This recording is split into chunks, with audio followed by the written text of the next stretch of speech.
small bedroom. And my friend Kris over here will demonstrate what it sounds like while yelling between 80 and 90 dB. Here's our decibel meter. Ah! That was actually about 92 decibels. That's alright for our demonstration. So, as you can see, that was quite loud because of such a small space. The reason is because there's not a lot of room in this bedroom for the sound waves to go. Now we're going to go outside and test sound dynamics outside.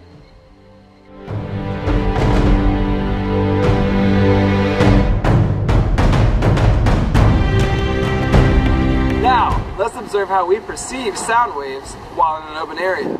I'm going to yell at about 90 dB. Ah!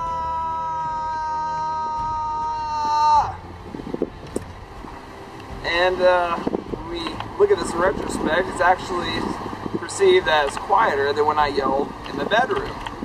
Why is this, you may ask?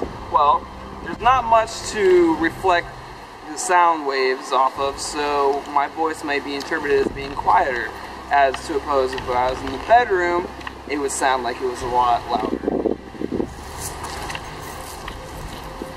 So as you may have heard, sound while outside doesn't have as many surfaces to reflect off of, and it's only bouncing off mostly air particles.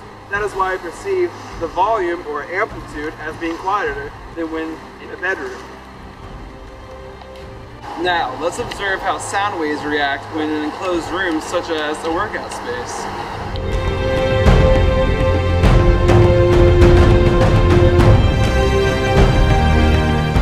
Now, as you can tell, I'm still talking about 90 decibels in this workout room, but due to the rectangle shape of the room and to the smooth surfaces, it causes sound waves to bounce off the room more rapidly, and a distinct reverb effect can be heard.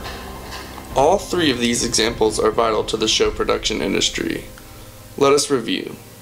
Sound is defined simply as vibrations that travel through the air or another medium and can be heard when they reach a person's or animal's ear. In a small room, sound has less area to travel, making the source sound louder. Outdoors, there is almost infinitely more space for the sound waves to travel. There is less for the sound to bounce off of, causing a quieter source. In a workout room, or rooms with hard flooring and much more solid surfaces, sound will be like in a small room, but with an added reverberation effect. Reverb is created by a large number of echoes that build up and decay as the sound is eventually absorbed by the walls. In show production, there are all different kinds of venues, small, big, and even outdoors. It is vital in our industry that we know how to control and make acoustics sound pristine in any situation or venue.